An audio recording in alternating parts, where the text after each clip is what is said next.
दोस्तों, हम सब लोग के पेरेंट्स हम लोग को बचपन में ही सिखाया करते थे कि कभी झूठ मत बोलना, कभी कोई गलत काम मत करना, क्योंकि भगवान तुम्हें देख रहा है। हमारे रिलीजन में भी इस बात को बोला जाता है कि कण कण में भगवान है। जो कुछ भी हम लोग इस यूनिवर्स में देख पाते हैं वो सब कुछ भगवान का अंश है। एक बहुत ही फेमस मूवी आई थी ओ माय गॉड, जिसके अंदर अक्षय कुमार ने भगवान का रोल किया है। मूवी के कुछ आखिरी सीन्स में वो बताते हैं कि मैं हर जगह मौजूद हूं, चाहे पेड़ों में, पत्तों में, हवा में, पानी में, कबूतरों के साथ, चींटियों के साथ नाश्ता करते हुए, everywhere possibly that we can see, वो सब कुछ भगवान का पार्ट है। हमारा आज का जो इज्म है विच इज ट्रांसेंडेंटलिज्म, वो भी कुछ इसी बिलीव को मानते हैं, लेकिन उनकी मान्यताएं थोड़ी सी हटके हैं। वो बोलते हैं कि एक इंडिविजुअल का मेटाफिजिकल कनेक्शन विद गॉड, हमारे हिंदुइज्म में बोला जाता है आत्मा का परमात्मा से कनेक्शन। ये जो कनेक्शन होता है हम लोग को आंखों से दिखाई नहीं देता है कि कोई तार है जो जुड़ गई है, ना ही आप इस चीज को माप सकते हैं, ना ही किसी मान्यता के अंदर इसको जोड़ सकते हैं। ये एक स्पिरिचुअल एक्सपीरियंस है जो इंसान अपने अंदर जब झांकता है वो तब फील करता है। आज का जो हमारा इज्म है वो इसी स्पिरिचुअल एक्सपीरियंस के बारे में बात करता है, एंड इसके अंदर कुछ ऐसे राइटर्स हुए हैं जिन्होंने इस थीम को बहुत आगे जाके बढ़ाया है। ये जो आपका ट्रांसेंडेंटलिज्म मूवमेंट है, थोड़ा सा हटके मूवमेंट है, इसीलिए इसको एक रिलीजियस एंड फिलोसॉफिकल मूवमेंट कहा जाता है। तो आइए हम लोग स्टार्ट करते हैं इस मूवमेंट को, देखते हैं कि इसका ओरिजिन कहां से हुआ, कौन इसके इंपॉर्टेंट राइटर्स हैं, एंड एग्जाम के पॉइंट ऑफ व्यू से किस तरीके से इंपॉर्टेंट है। So let's get started. तो जैसा कि I already told you, transcendentalism एक religious, philosophical and literary movement है। बहुत सारे हम लोग ने ऐसे मूवमेंट्स देखे हैं जो फिलोसॉफिकल होते हैं एंड लिटरेरी मूवमेंट का पार्ट बन जाते हैं, लेकिन आपको ध्यान रखना है कि हमारा जो ट्रांसेंडेंटलिज्म है इसकी जो ओरिजिन है वो शुरुआत एक रिलीजियस मूवमेंट या रिलीजियस थिंकिंग से हुई है, जो आपको आगे पता लगने वाली है। सबसे पहले ये कहां पे स्टार्ट हुआ? न्यू इंग्लैंड के 19th सेंचुरी में। अब आपको एक चीज पता होनी चाहिए कि न्यू इंग्लैंड इंग्लैंड का पार्ट नहीं है। जो हमारा यूएस है, यूनाइटेड स्टेट्स का जो नदर्न मोस्ट एरिया है, उसको न्यू इंग्लैंड कहा जाता है, एंड हेंस इसकी शुरुआत वहां से हुई है। अब हमारे जो ट्रांसेंडेंटलिस्ट हैं वो किस बात को रिजेक्ट करते हैं? एम्पिरिसिस्ट को और रैशनलिस्ट को, जो बहुत ही ज्यादा लॉजिकल, तर्क वाली बातें जो होती हैं, जो साइंटिफिक बिलीव्स होती हैं कि भैया जो दिखेगा प्रत्यक्ष होगा उसी को हम लोग मानेंगे। आप लोग पेपर 1 में भी इस बात को पढ़ते हैं। तो अगर हम लोग जब भगवान की बात करते हैं तो आपको ये बात पता होगी, ये पूरी दुनिया में ये बात चलती है कि कुछ लोग होते हैं जो भगवान को बिना देखे ही मानते हैं, एक मान्यता और बिलीफ समझ के। कुछ लोग ऐसे होते हैं जो कहते हैं कि भाई हमें दिखाओ तो हम मानेंगे, अदरवाइज हम बिल्कुल नहीं मानेंगे। कुछ तीसरे प्रकार के लोग होते हैं जो किसी भी चीज को इतना नकारते नहीं है, वो कहते हैं कि हम उसको खुद एक्सपीरियंस करेंगे तब उसको मानेंगे। वो तीसरे प्रकार के लोग हैं हमारे ट्रांसेंडेंटलिस्ट। देखिए यहां पे लिखा हुआ है कि transcendentalist believe that all knowledge can be claimed through intuition and spiritual experience. Spiritual experience का मतलब सिर्फ भगवान को याद करना नहीं होता है। जब एक इंसान अपने अंदर झांकता है, अपनी शक्तियों को पहचानता है, उसकी कुछ शक्तियां जागृत होती हैं, which is intuitional power, spiritual experience, उससे जो आपको नॉलेज गेन होती है उसको हम लोग ट्रांसेंडेंटलिस्ट काइंड ऑफ नॉलेज बोलेंगे, जिसके बारे में हम लोग आज बात कर रहे हैं। तो बिलीफ हम लोग ने ऑलरेडी देख लिया है कि ये लोग इंटेंस स्पिरिचुअल एक्सपीरियंसेस को मानते हैं, उससे गेन की हुई जो नॉलेज होगी उसी को ही सच मानेंगे। किसी की ना बताई हुई चीजों को मानेंगे, ना ही किसी की मान्यता को मानते हैं, और ना ही किसी चीज को पूरी तरीके से ये रिजेक्ट करते हैं। तो आपके जो ट्रांसेंडेंटलिस्ट हैं वो प्योरली मटीरियल वर्ल्ड को and age of reason and rationality को थोड़ा सा रिजेक्ट करते हैं।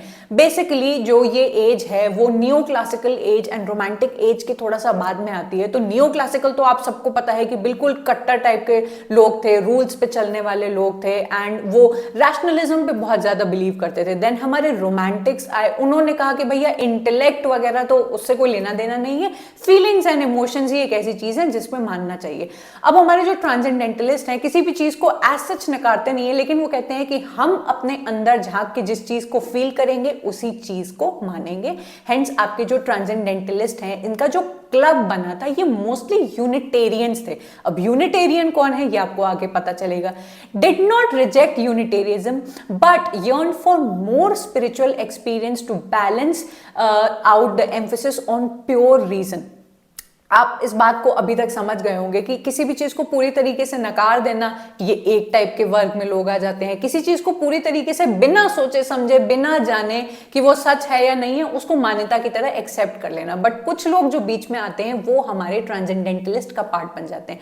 तो रिलीजन की जब बात करें कि ट्रांसेंडेंटलिज्म एक रिलीजियस मूवमेंट है, तो रिलीजन आता कहां से है? हमारे क्रिश्चियनिटी के अंदर जो वर्ग है प्रोटेस्टेंटिज्म, उसके अंदर भी दो और वर्ग बन गए थे एक डिबेट की वजह से, जिसको ग्रेट अवेकनिंग टाइप का एक डिबेट हुआ था, जिसकी वजह से दो गुट बन गए थे, जो कि है हमारे न्यू लाइट्स एंड है हमारे ओल्ड लाइट्स। अब हमारे ये जो न्यू लाइट्स हैं ये थियोलॉजियंस थे एंड ये होली ट्रिनिटी में मानते थे। एंड इनका ये मानना था कि रिलीजन को फोकस करना चाहिए इमोशनल एक्सपीरियंस के थ्रू। मतलब कि जो हमारी इमोशंस हैं, जो हमारे बिलीव्स हैं, मान्यताएं जो जुड़ी हुई हैं, इन्होंने अगर किसी चीज को मान लिया तो ये उन्हीं को बिलीव करते थे। वेयरएज हमारे जो ओल्ड लाइट्स थे ये वैल्यू करते थे हल्का सा रीजन होना चाहिए। रीजन का मतलब रैशनैलिटी आप मत समझ लीजिएगा। रीजन का मतलब कि वो पहले अपना खुद जानेंगे एंड देन उसको सच मानेंगे। Religious reason in their religious approach, इनकी जो रिलीजियस मान्यताएं थी कि बस ऐसे नहीं कि कुछ जो हम लोग को बता दिया गया हम लोग ने वो मान लिया, नहीं, हम लोग फील करेंगे, हम लोग एक्सपीरियंस करेंगे एंड देन हम लोग उसके ऊपर बिलीव करेंगे। तो हमारे ये जो ओल्ड लाइट्स हैं वो लिबरल क्रिश्चियंस थे। लिबरल कौन लोग होते हैं? जो ऑर्थोडॉक्स नहीं होते हैं, रूढ़िवादी लोग नहीं होते हैं कि किसी पर्टिकुलर चीज को खूंटे से बांध दिया तो पूरे जीवन हम लोग को उसी को ही फॉलो करना है। ये लिबरल क्रिश्चियंस थे एंड इनको आगे जाके यूनिटेरियंस कहा गया। यूनिटेरियंस आगे जाके और भी अपने बिलीफ को एक्सपीरियंस करना चाहते थे, अपने एक्सपीरियंस को, स्पिरिचुअल एक्सपीरियंस को सर्च करना चाहते थे। हेंस ये आगे जाके क्या बन गए? ट्रांसेंडेंटलिस्ट। और इनकी सबसे बड़ी जो खूबी क्या थी या फीचर्स या कैरेक्टरिस्टिक्स क्या बोलेंगे? They furthered their quest for spiritual experience far from rationality and orthodoxy, कि सिर्फ रूढ़िवादिता जो है, जो सुपरस्टिशंस है, उसको भी नहीं मानेंगे, रैशनैलिटी को भी बिल्कुल भी हर चीज को तर्क से नहीं देखेंगे।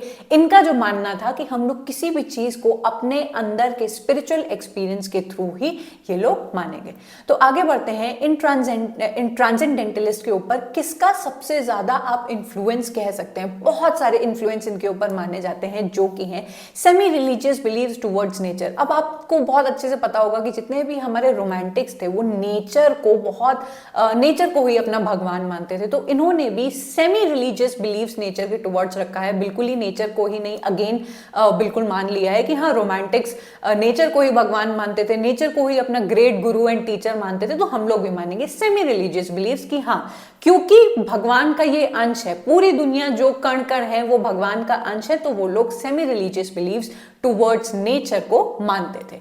Then saw direct connection between universe and soul. जो पहले बात बोली थी ना, आत्मा का परमात्मा से कनेक्शन, ये उस चीज के ऊपर बहुत ज्यादा बिलीव करते थे एंड इसकी वजह से ये किसी भी चर्च मीडिएटर के ऊपर नहीं मानते थे। रिलीजन, जब कोई भी रिलीजन, आप किसी भी रिलीजन के देख लीजिए, उसमें आपको थोड़ा सा करप्शन जरूर देखने को मिलता है।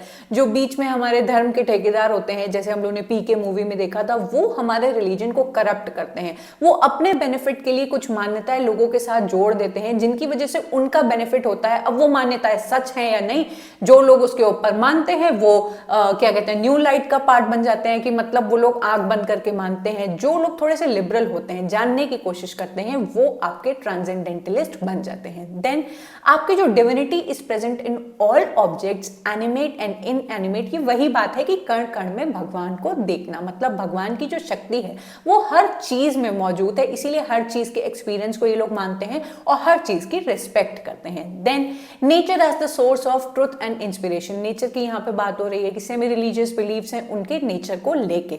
देन रिजेक्टेड मटीरियलिज्म, बिल्कुल जो इंसान ऐसा होगा जो अंदर झांकेगा, जो अपनी शक्तियों को बढ़ाने की कोशिश करेगा, जो अपने एक्सपीरियंस और भगवान से कनेक्शन बनाने की कोशिश करेगा, उसके लिए मटीरियलिस्टिक दुनिया कोई मायने नहीं रखती है।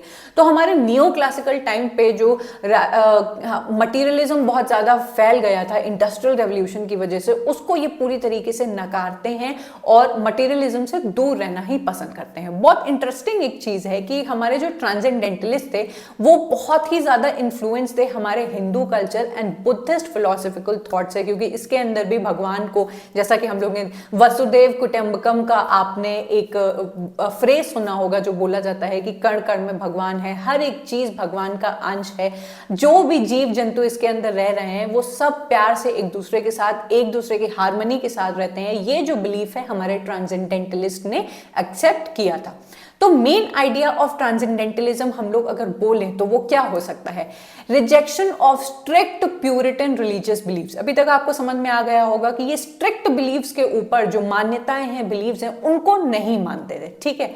अपोज्ड रैशनलिज्म एंड ऑर्थोडॉक्सी, ये भी आपको अच्छे से समझ में आ गया होगा। Emphasis on self consciousness and intuition, अपने आप को पहचानना, अपनी अंदर झांकने के बाद जो नॉलेज आपको मिली है, जो इंट्यूशन से मिली है, जो भगवान ने आपको दी है, उसको ही सच मानना rather than on the worldly things. Okay, everything in this world is interconnected. Then nature is very important. Role of an individual, man versus machine. Man versus machine का कॉन्सेप्ट हम लोग ने पहले भी रोमांटिसिज्म एंड इंडस्ट्रियल रेवोल्यूशन के time पे देखा है। ये कॉन्सेप्ट बार बार इस टाइम पे आता है क्योंकि उस टाइम पे इंडस्ट्रियल रेवोल्यूशन आया था जहां पे मशीन को और मटीरियलिज्म को बहुत ज्यादा मान्यता मिल रही थी। तो यहाँ पे ये लोग मैन के इंपॉर्टेंस के बारे में बात करते हैं in comparison to your machine. अब इनके कौन से लीडर्स थे, फिगर्स थे, उसके बारे में हम लोग देखते हैं। मेन जो हमारे लीडर्स हैं वो है Ralph Waldo Emerson, Henry David Thoreau, Margaret Fuller and Amos Bronson Alcott.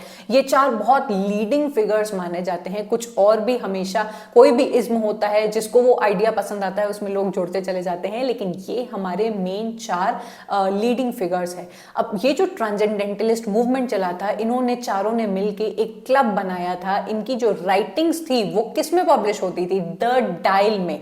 ये बहुत अच्छी तरीके से आपको याद रखना है। ये उस टाइम की एक बहुत फेमस मैगजीन थी जो 4 साल तक चली थी, 1840 से लेके 1844 तक। इसमें से 2 साल तक आपके इमर्सन पब्लिक इसके एडिटर थे, देन इसकी आखिरी टाइम में मार्गरेट फुलर इनकी एडिटर थी। The individuals most closely associated with this new way of thinking were connected loosely through a group known as the Transcendentalist Group, जो कि मिला था बॉस्टन के अंदर। तो जगह ज्यादा जानने की आपको जरूरत नहीं है, बस आपको नाम जानना है, इनकी फीचर्स आपने जान लिए हैं, कौन सी मैगजीन इनसे कनेक्टेड है उसके बारे में आपको पता होना चाहिए, और एक साथ इसको क्या बोला जाता है? Transcendentalist club. Okay, I hope this was clear. बहुत ही ईजी था, थोड़ा सा रिलीजियस काइंड ऑफ था, तो आपको थोड़ा सा समझने में हो सकता है टाइम लगा होगा, but I hope my words were very helpful and simple for you to understand this concept. बहुत ही इजी कॉन्सेप्ट था, ज्यादा इसमें कुछ था नहीं। इससे क्वेश्चंस आए हैं, बट उसके जो राइटर्स हैं उसके अंदर से क्वेश्चंस आए हैं विच आई थॉट कि यहाँ पे लाना ठीक नहीं है, क्योंकि अलग अलग थीम्स के ऊपर होते हैं तो एक बच्चा कंफ्यूज हो जाता है। तो इसमें से कोई एज सच क्वेश्चन नहीं आए हैं, बट ट्रांसेंडेंटलिज्म एक बहुत ही इंपॉर्टेंट मूवमेंट माना जाता है। तो it is very important for you to take good note of it, and आप अपने अच्छे नोट्स इसमें से बना सकते हैं। कोई कंफ्यूजन आपको रह गई हो तो आप नीचे कमेंट कर सकते हैं। कोई और टॉपिक आपको समझना है दो भी आप फ्रीली कमेंट कर सकते हैं, and I will make a separate video on that. Video अच्छा लगा हो, ओवरऑल चैनल अच्छा लगता हो, हेल्पफुल लगता हो, तो जरूर से इसको लाइक करके जाइए, अपने फ्रेंड्स से शेयर करिए, सो दैट ये वीडियो और लोगों तक पहुंचे एंड उनकी भी हेल्प हो, and I also get motivated to make such simple videos for you people. So on that note I will take your leave. अगर आपको अच्छा लगा हो, you are new to my channel, तो सब्सक्राइब करना, अपने फ्रेंड्स को भी रेकमेंड करना। Up till then, bye and take care. I will meet you up next in yet another video.